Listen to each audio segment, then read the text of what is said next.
And let us go. Okay, good afternoon. I am Enzo Budiarjo. Welcome to Monday Live. This is something that we do every Monday afternoon to try and figure out the future for smarter buildings. Really good to have you with us today. In case you're wondering who we are listed on mondaylive.org. Our profiles are anyway. And just to point out that views expressed here in this hour are personal and not of any company or organization. So keep that in mind. And let's make it as interactive as we can with the Zoom chat. It's always much better that way. So as we start a new year, Happy New Year to everyone, by the way. As we start this new year, our theme for January is the road to Las Vegas, because I think pretty much everyone in this call is going to Las Vegas. Should be anyway, for AHR. So looking forward to this discussion this month. And so our agenda for today, normal chit chat and news and trends, and then on the road to Vegas, we really want to focus on how the industry is transitioning to be much more of a AI-centric industry, or an industry that is AI AI-centric, repeating myself. So we'll see how that goes. But before all of that, I'm going to hand it over to Ken for update from Automated Buildings. Ken, what's going on? Lots as usual. BACnet Cloud up there in the left-hand corner. That's an invitation to the Cloud Collective is meeting on Sunday. And you're invited. If you click on there, they want to know if you're going to come and get registered so they can kind of plan to understand how many people are going to be there. And it's going to be in a hotel, not at the convention center. So if you click on there, you can get all the information. Below that, we have our, when we last met in December, this is a summary of that Monday Live, the 2025 recap, Reimagining Smarter Buildings, a look back and the path forward. I think it did a good job of summarizing the year and our efforts. So again, if you click on that, this whole block thing has taken us over, become the block parents, I guess. It's also, I'm imagining automated buildings, and I'm imagining all your posts as sponsors or contributing editors are actually blocks of information. And these blocks are sort of building the trends in the industry. And what I've sort of overlaid there is one of the ones Kimon did on the on his post there. Just a whole thought of how radical the change is going on in our industry. So if you click on that, that'll show you that as well. I basically dug out the one below that, BACnet, the beginning, and the superheroes of the BACnet of the past. It was just nostalgic for me to kind of pull all that together. I was quite impressed by the amount of reads. It was well over 1,000 folks. I keep forgetting how big and how global BACnet is. As soon as you put anything with a BACnet in it, it gets a lot of interest, and it gets a lot of people responding. And the diversity and the reach of BACnet is phenomenal. So I think we have to keep focused on that. And of course, we've got a session going at AHR on that we're looking to pull all of that together. Work hard at promoting all of our 16 sessions we have, free education sessions at AHR. Each one of those, we've taken the moderator and made them the lead person. And when you click on it, it takes you to the session. And it also helps you navigate the AHR site, takes you directly right to where you have to go to room numbers and if you want to put it into your planner. Oh, by the way, the AHR app is now available if you'd like to download that. It's quite a useful tool. It kind of has everything where you've got to go and where all the exhibitors are. And actually it'll show physically where the booth is going to be for LonMark, which you'll find out later is important. We've got a fun thing going on down at the bottom there.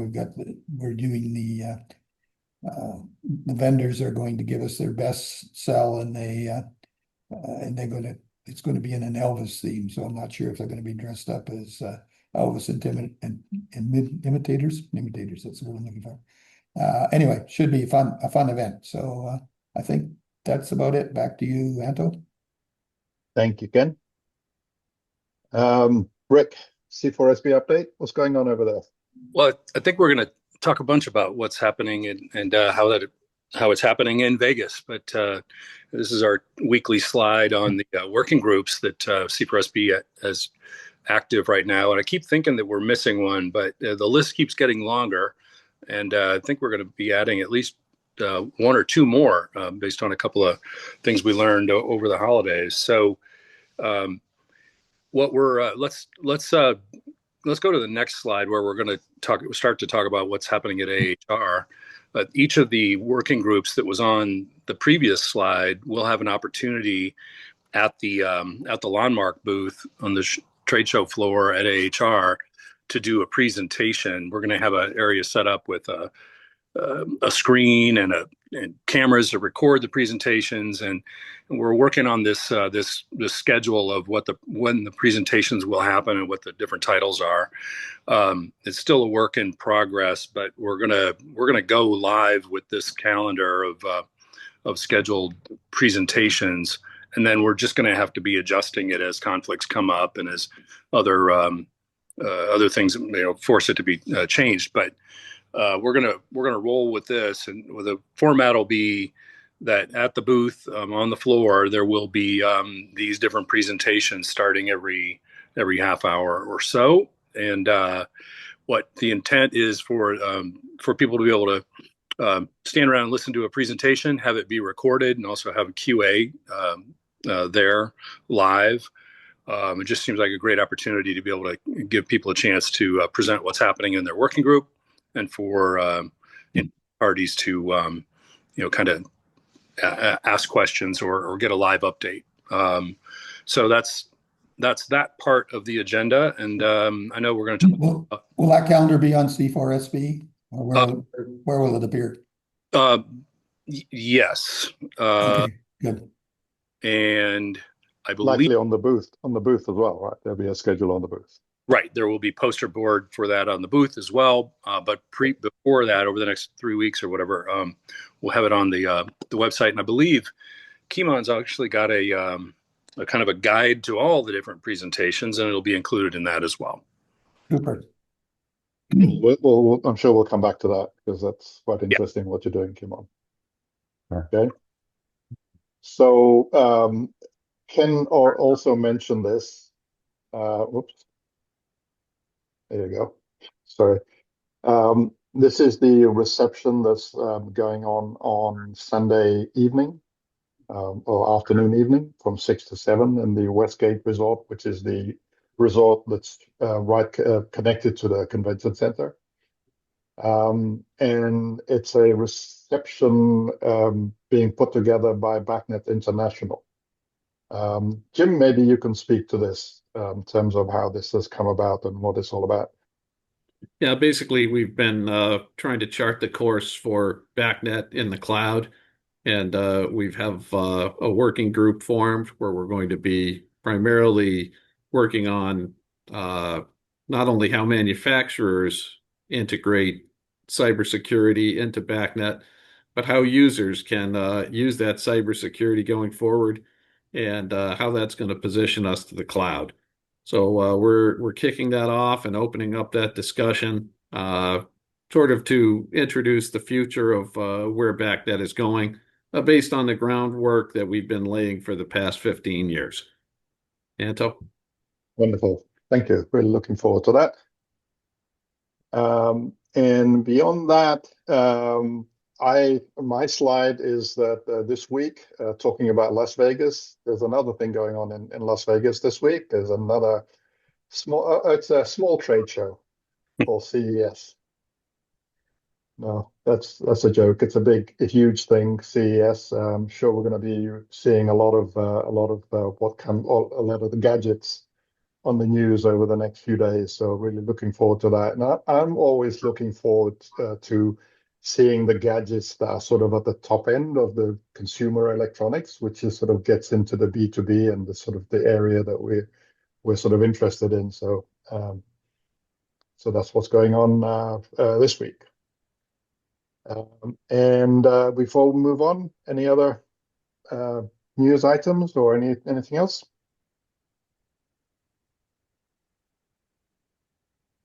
Hearing none, let us move on. Okay, so the road to Vegas. So just as a reminder, the last few months we've really been talking about, how do we think about the complexity of the buildings and the systems in buildings. We've talked about decomposing them and recomposing them, and this is just a sort of a reminder of that whole conversation over the past 2-3 months, which I think has been very, very enlightening to many of us. So just a reminder of that. But we want to go to Vegas. So to go to Vegas, it seems that we need a wizard. So we have a wizard. So Rick, could you tell us why I have this up here? And I have no idea. I'll have to pass. That is, this was clearly not authorized or not approved. And I'd say I'd rather have Jeff Goldblum or Frank Morgan, I believe, was the original wizard, but would look way better in this situation. But what okay. there we go.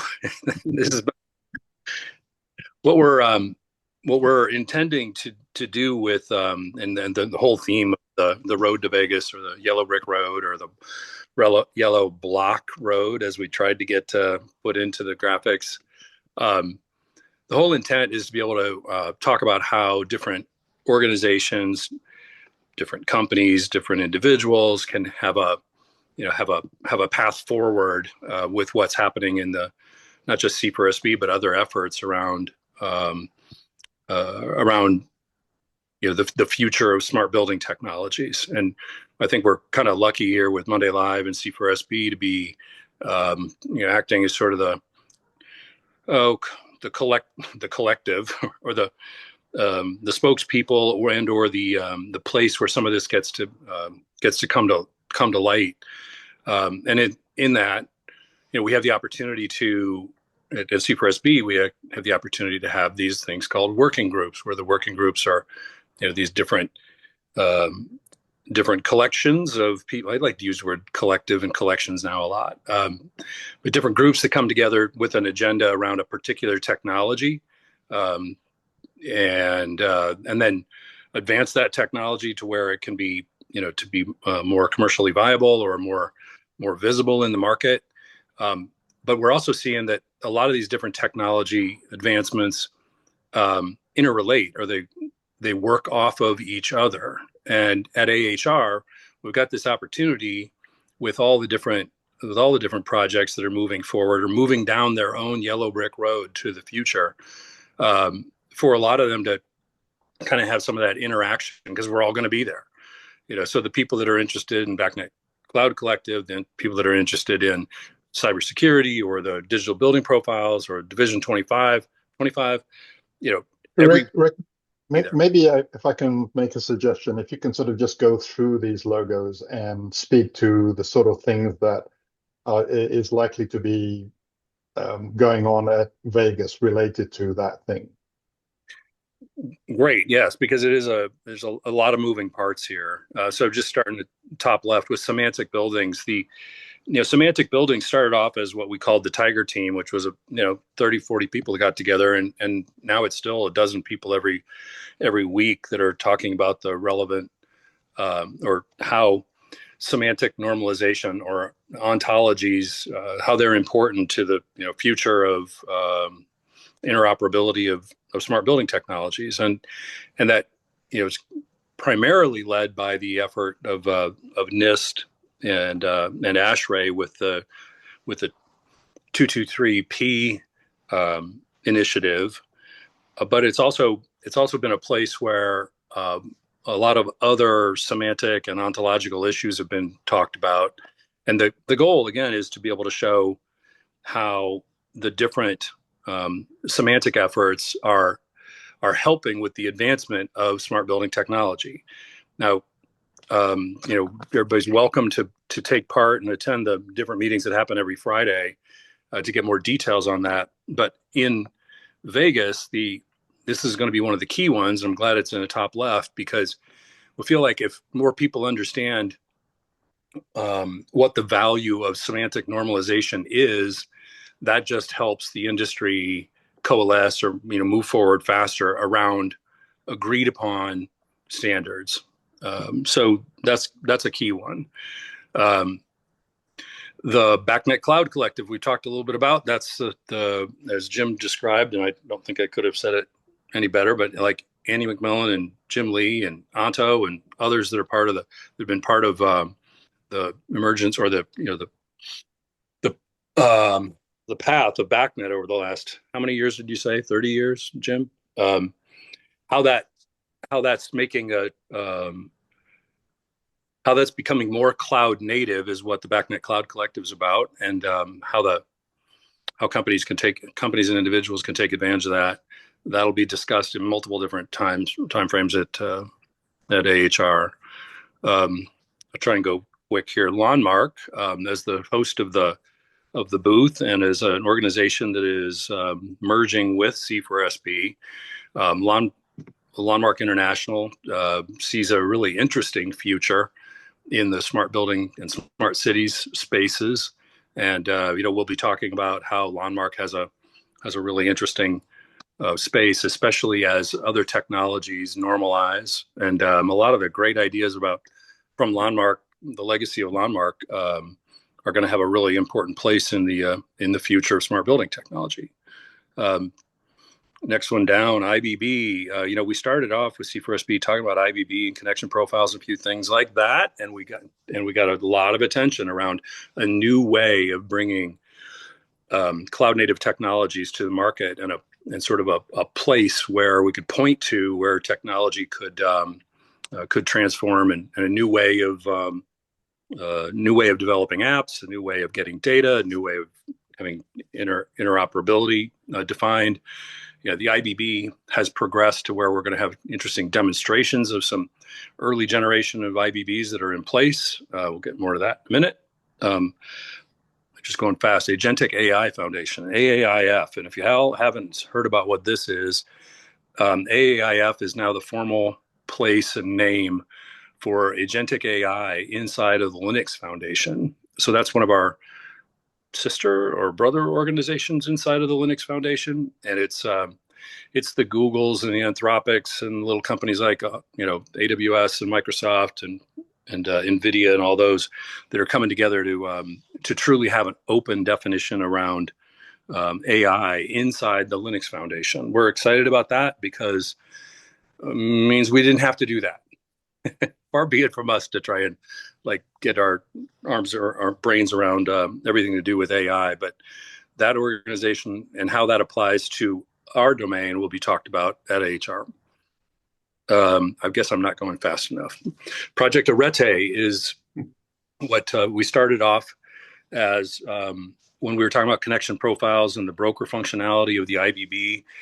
That has taken on a new name and a new project called Arete, and that will be further defined. A lot of people knew it as in its previous names and incarnations.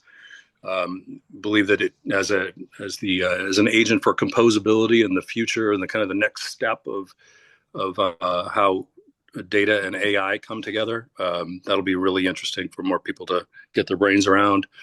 Digital building profiles is a new initiative that it's a new working group, and maybe one of the more important ones that we've got in C4SB because it's a combination of working with NIST, ASHRAE, C4SB, Linux Foundation to put a whole new definition of a smart building together, and a lot. It's kind of building on the things that we've done for the last 4 years, initiatives and efforts that have been inside of NIST as well, to be able to bring sort of a model of what does a digital building potentially look like, how, and potentially even bring a scoring mechanism to the market for how to rate or score your progress towards being the smartest building you could be. Going quickly here, Cloud BIM, that is, and Kimon's on here and has been, and he's talked about the vision and now the new capabilities of having a somewhat, I think of it kind of as a lightweight, more nimble effort to have building information modeling in a new kind of format that's actually more usable, more portable, more interoperable, and therefore more meaningful to smart building technologies. And we're going to be demonstrating that at the PAE building, or we are demonstrating it. Asset Leadership Network is a partnership that it's a working group. I think it's called Asset Leadership Standards. And we've got to get the right logo up here, but it's a partnership with C4SB and the Asset Leadership Network to bring definition around what does a new way to look at buildings, how does that work? And so the Asset Leadership Standards are coming out of that working group. TXO, we've talked about a bunch. That's total cost of ownership, but more creative and more far-reaching. Division 2525, we've talked about in terms of the way that specs get written.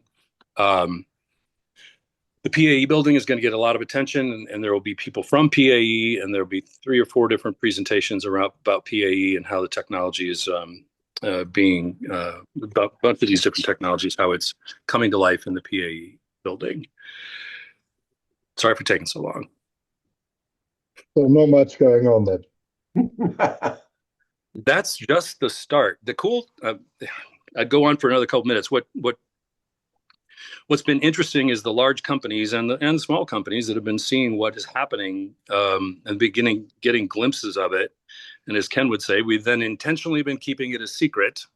That's not true, Ken. It's we've just been busy getting substance created and evidence of relevance. And the coming out party for a lot of this is really the AHR timeframe. And so there's other ones that are going to be announced or shortly after AHR as well. Thoughts or comments from others? A lot of stuff. That is a lot of stuff. Yeah. Maybe one comment is that these are cross-pollinating, connecting to each other as well, too. There's new things happening between them, which is also interesting. And I alluded to that a little bit. I think that's the most important part about the fact that we're all going to be in Vegas is that I can run through those in 5 minutes or whatever it took me to do, but for the different people who are working on and interested in the different things to actually be in the same place, being on these virtual Zoom calls is interesting, but being, having conversations over a beer or wandering around Vegas.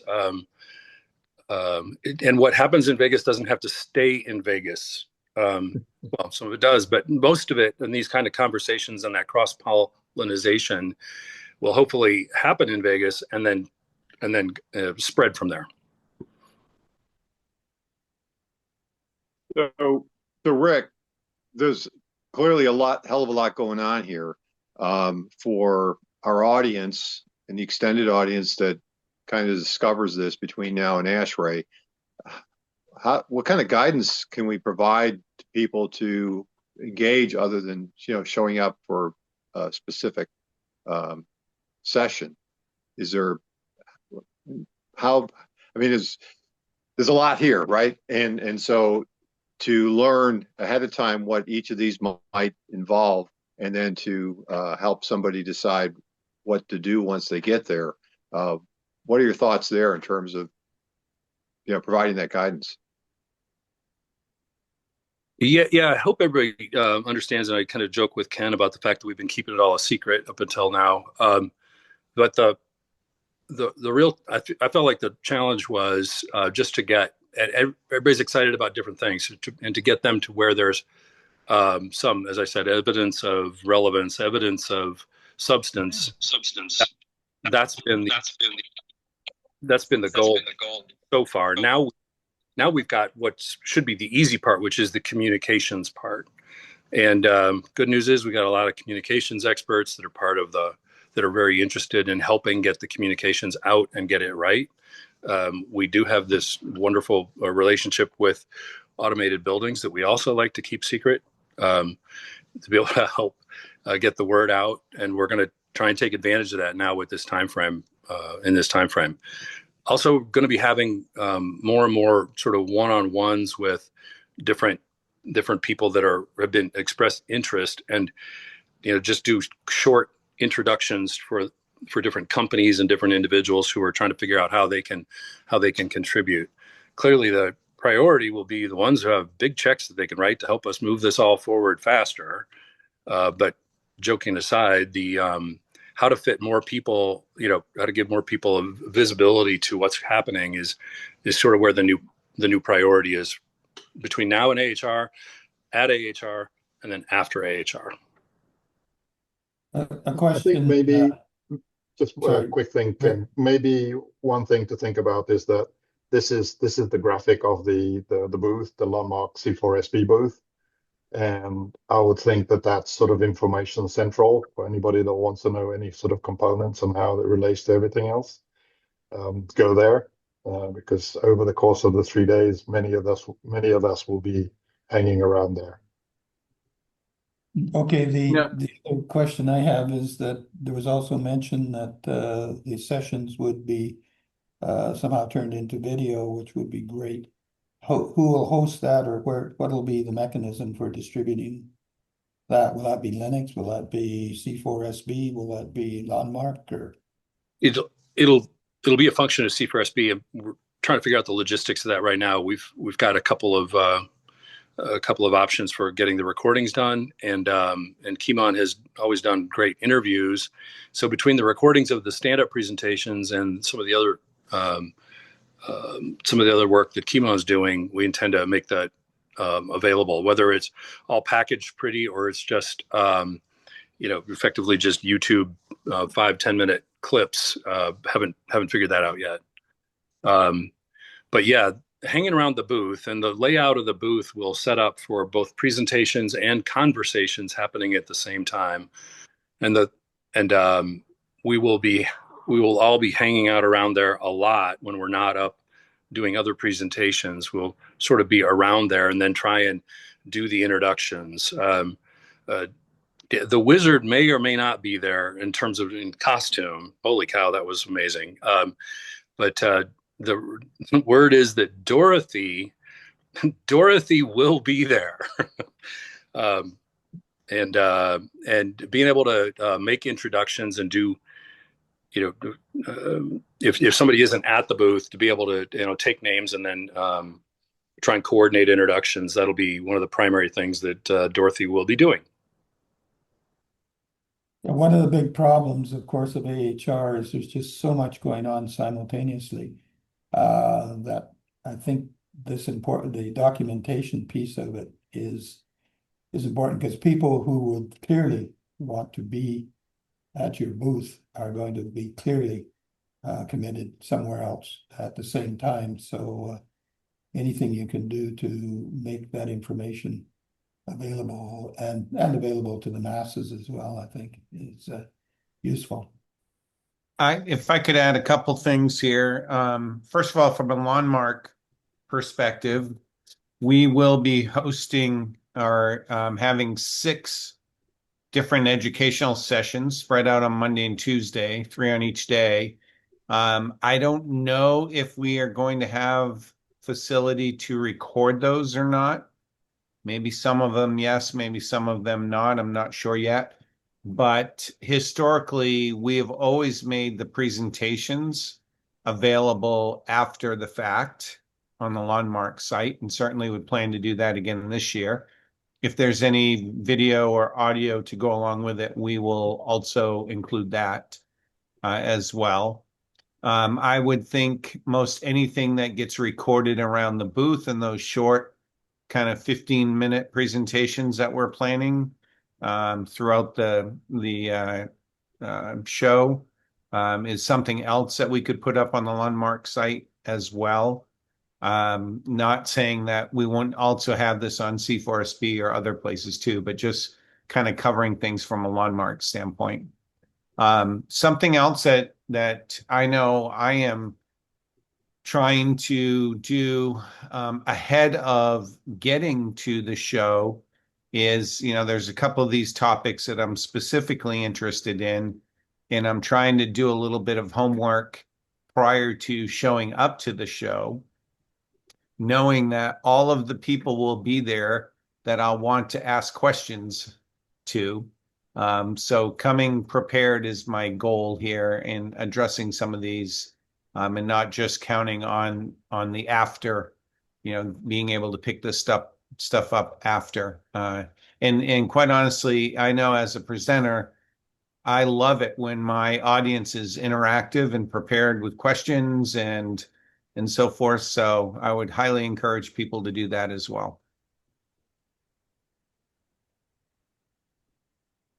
So, Jim, Anno, Steve, Ken, you've been to numerous ASHRAEs over the past decades, right? That's understated, but you've been to a lot of them.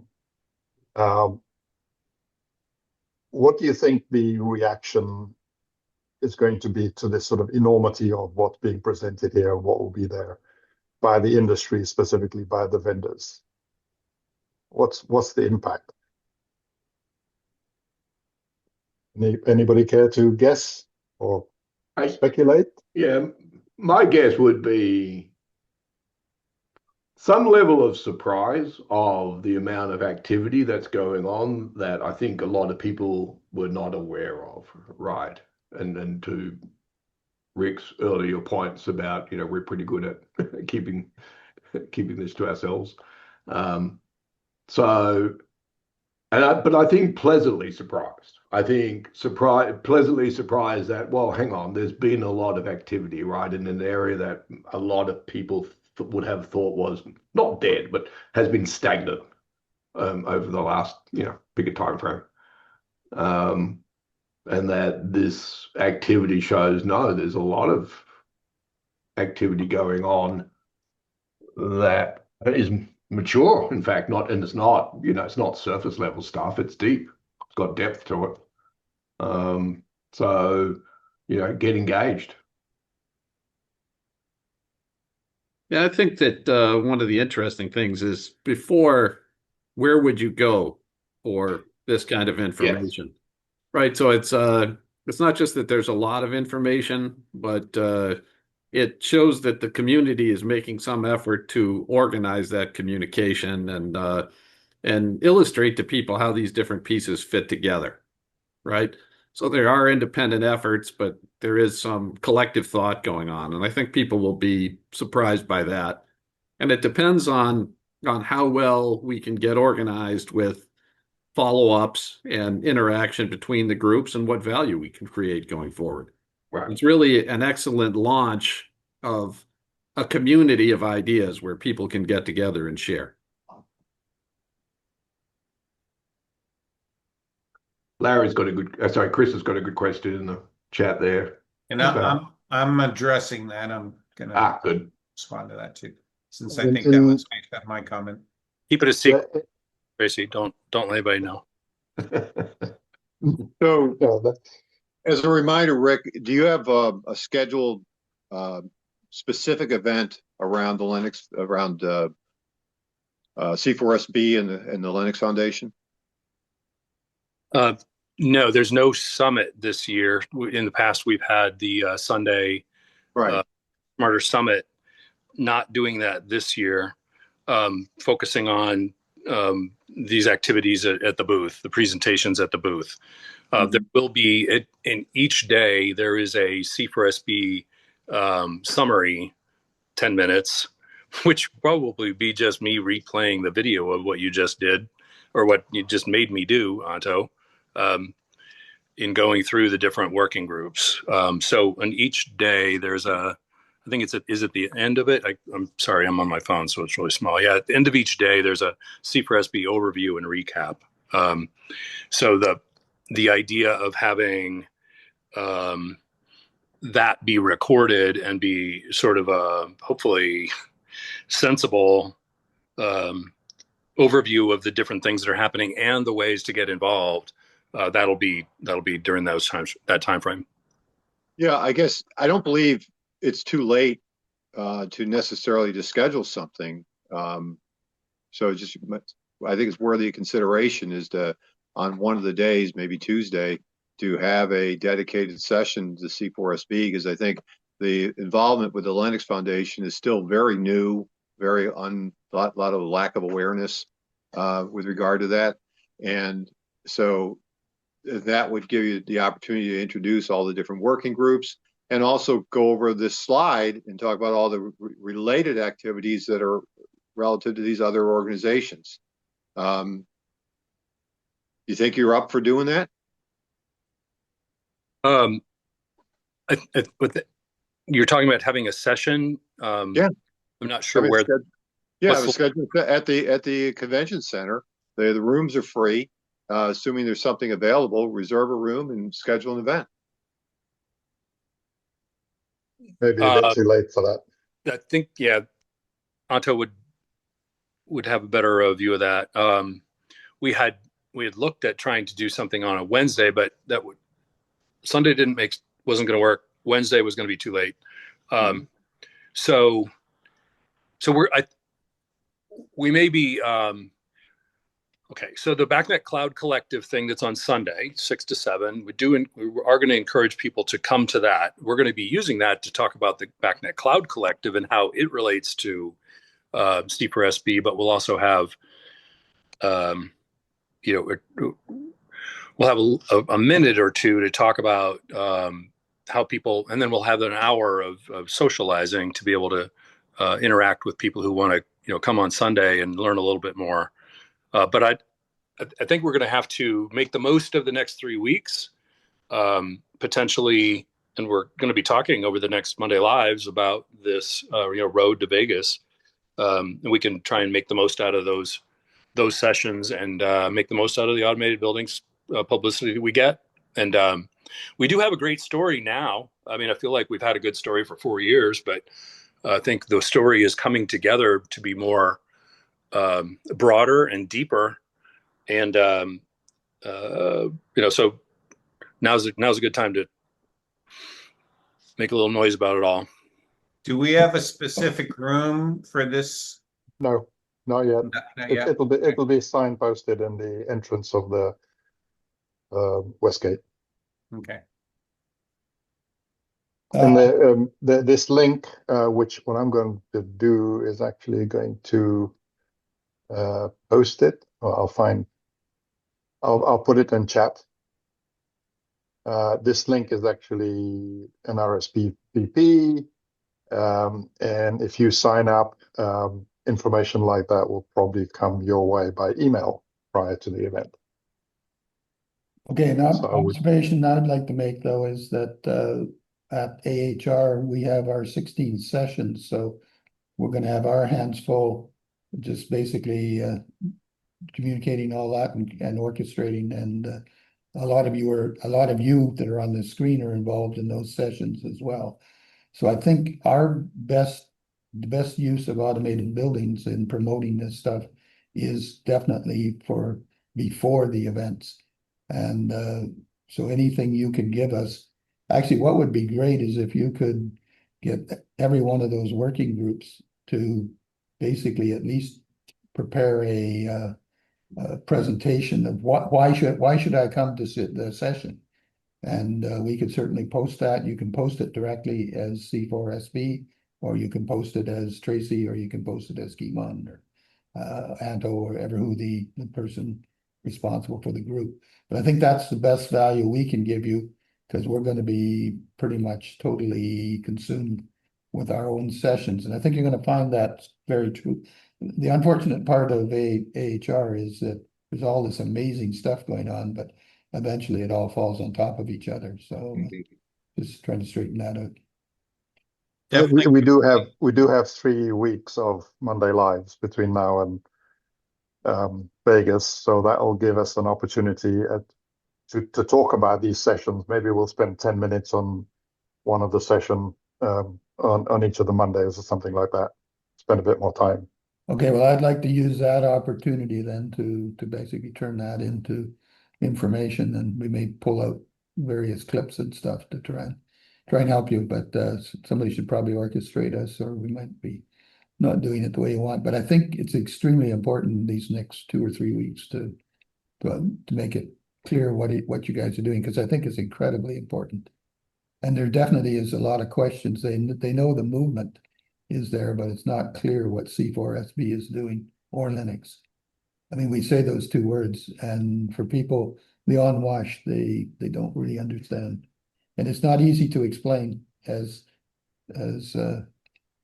Rick tried to do there with the logos.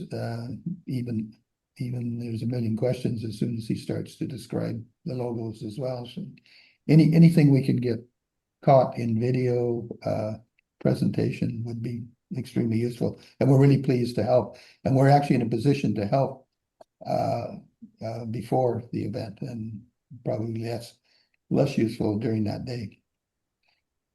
I don't know about everyone else, but I certainly plan on writing up, kind of a preview to the LonMark sessions and so forth, and posting it up on Automated Buildings.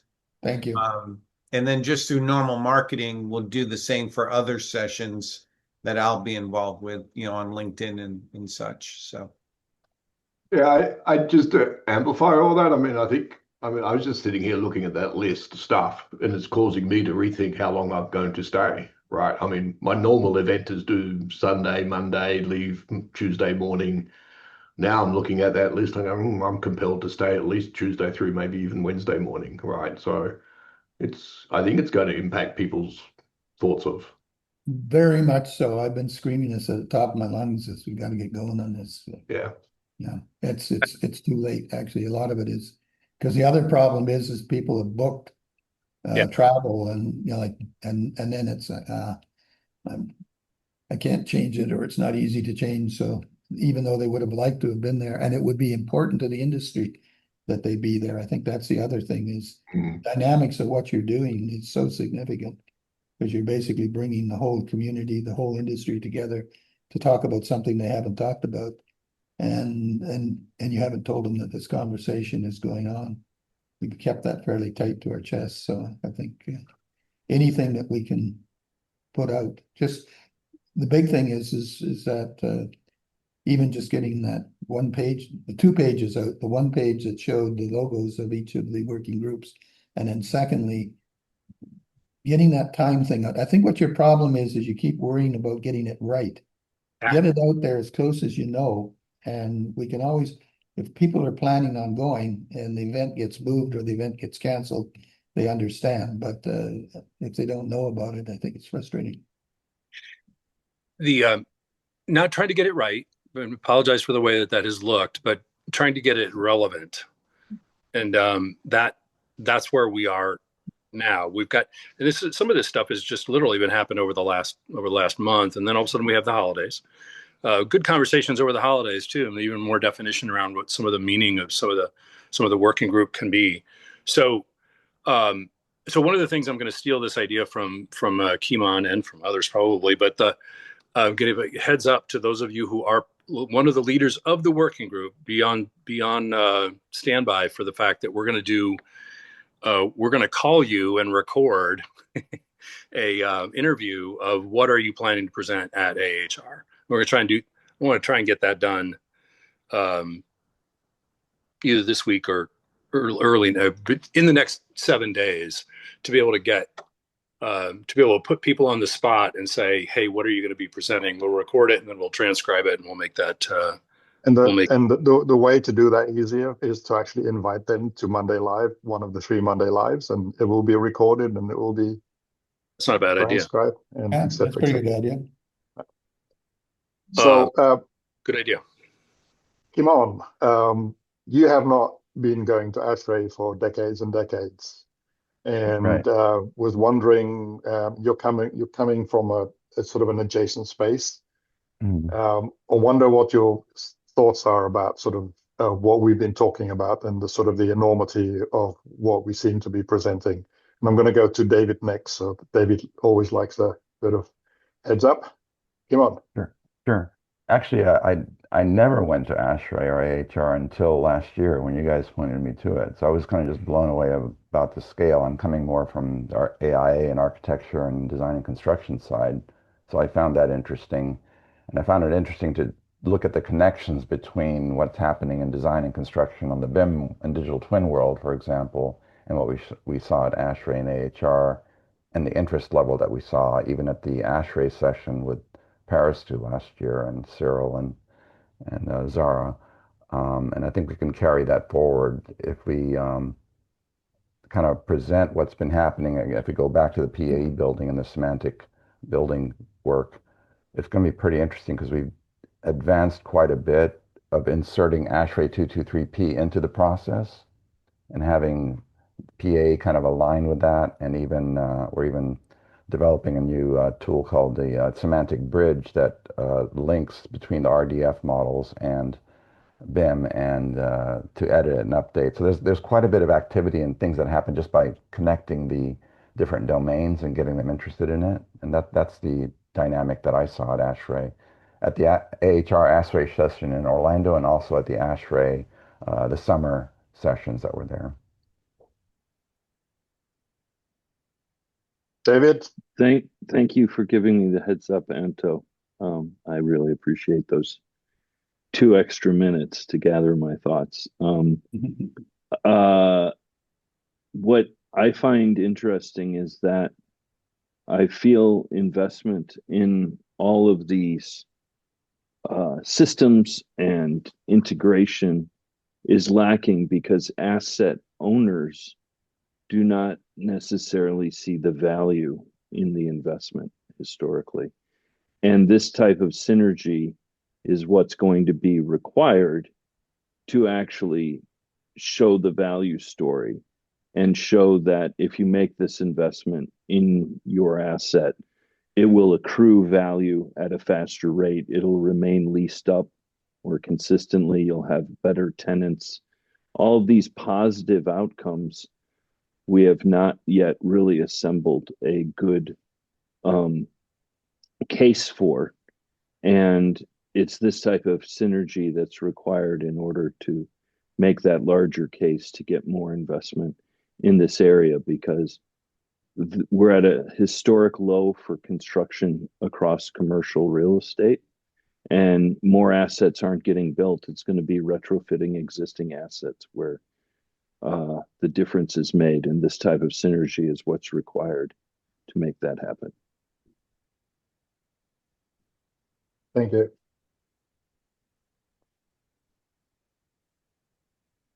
All right.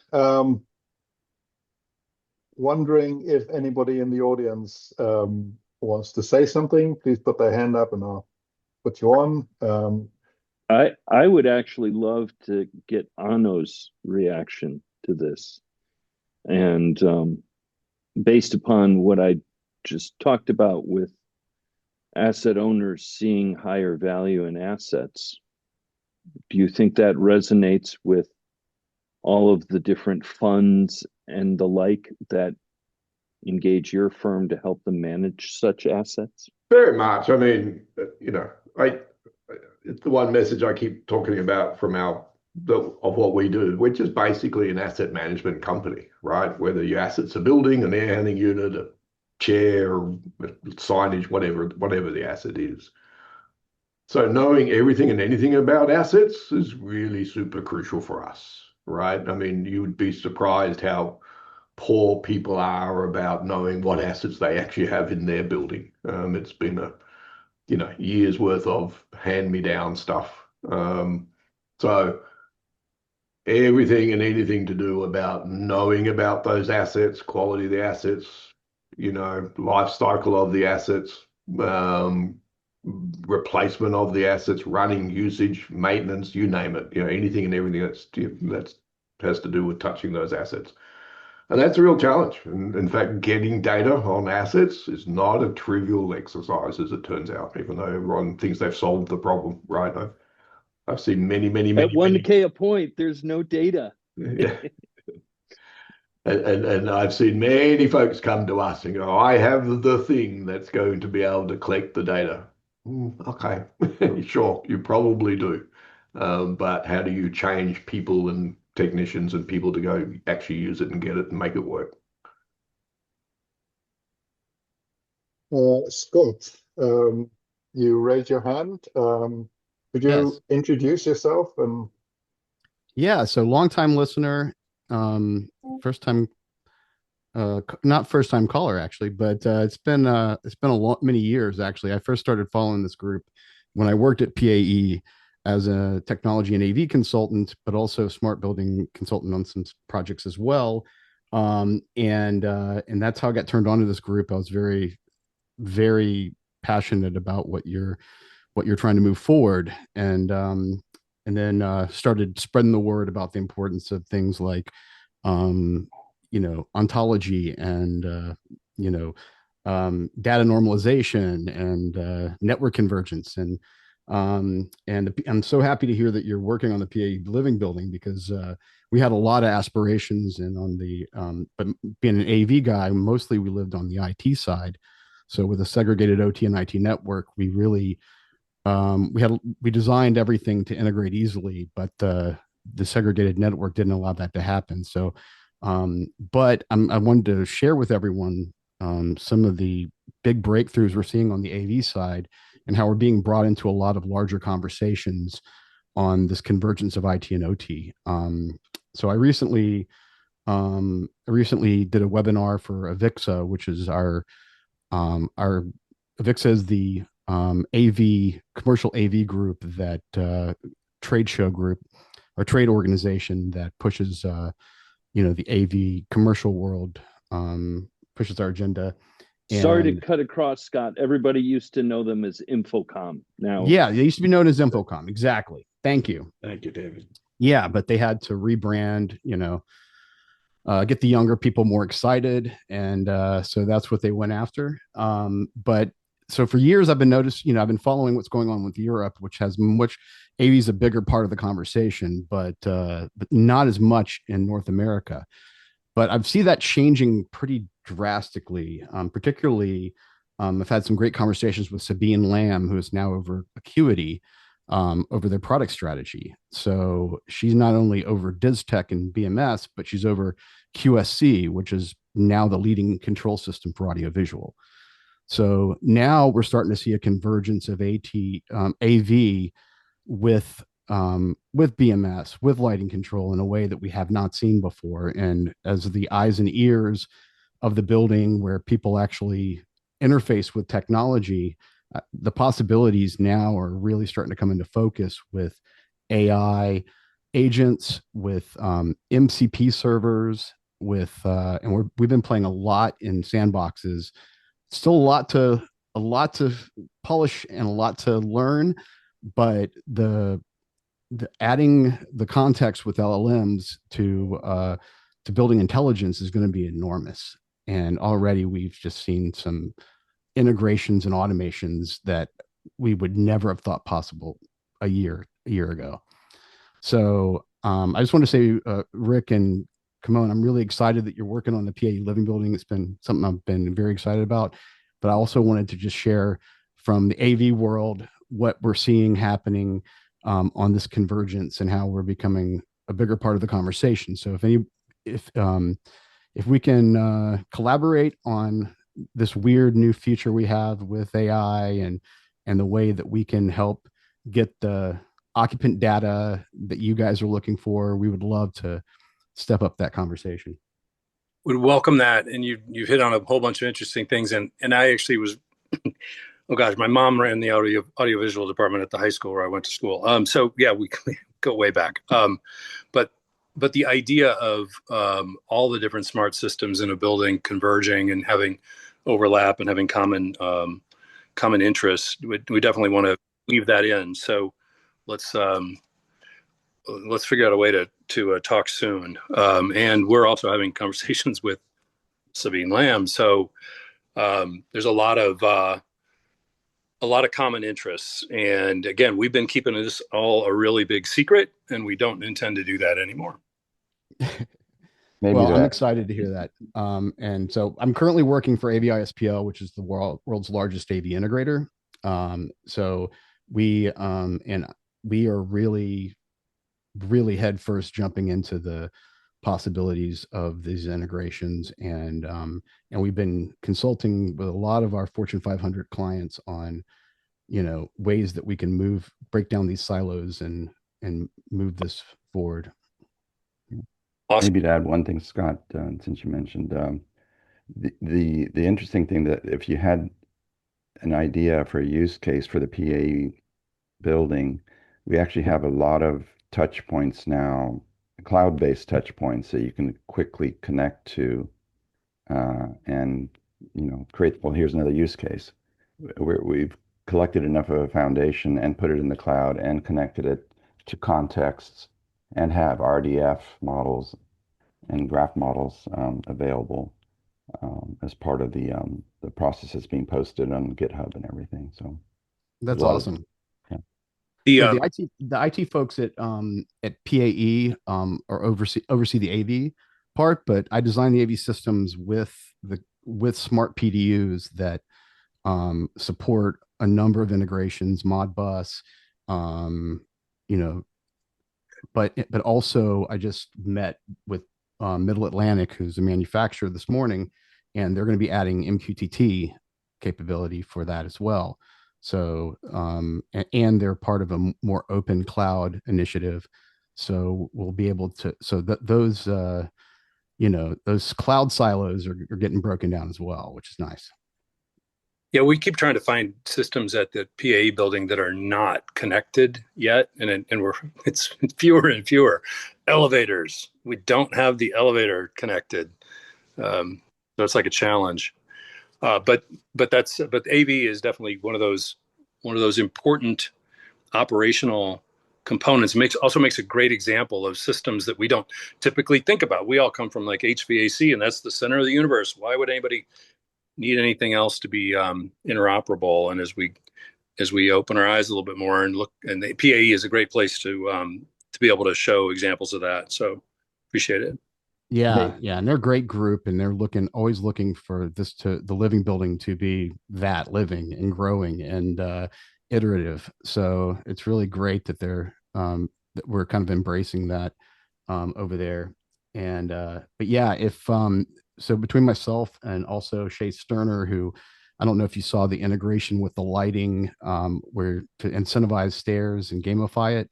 Yeah, but yeah, so really Shay used MQTT for that integration. So, if